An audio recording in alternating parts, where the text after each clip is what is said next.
Isang announcement ang ginawa ng Japan at Pilipinas na maglulunsad sila ng negosasyon para sa isang bonggang defense pact. Ito ay magbibigay ng kapangyarihan para mag-deploy ng tropa sa teritoryo ng isa't isa. At alam nyo ba kung ano ang nag-udyok sa hakbang na ito? Ang palalalang agresibong kilos ng China sa mga pinag-aagawang karagatan. Ito ang balitang magpapalakas sa ating mga damdamin. Nagkaroon ng pagkakataon ng Japanese Prime Minister na si Fumio Kishida na makipagpulong sa Philippine President na si Ferdinand Marcos Jr. sa kanilang 2 araw na opisyal na pagbisita sa Manila. At sa pagkakataong yun, sinabi ni Kishida na ang relasyon ng dalawang bansa ay nasa kanilang Golden Age.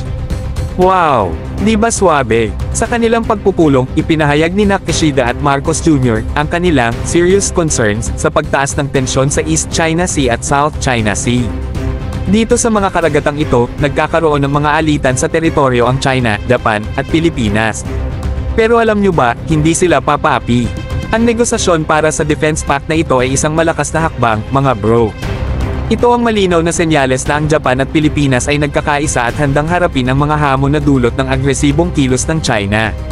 Nagtitinggahan sila, magkatabi, laban sa anumang panganib sa kanilang teritoryo at regional stability.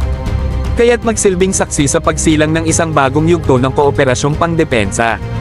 Ang pact na ito ay isang malaking pagbabago, isang malakas na tugon sa mga hamon ng ating panahon. Huwag kalimutan i-hit ang like button, mag-subscribe sa channel, at ibahagi ang inyong mga saloobin sa comment section sa ibaba.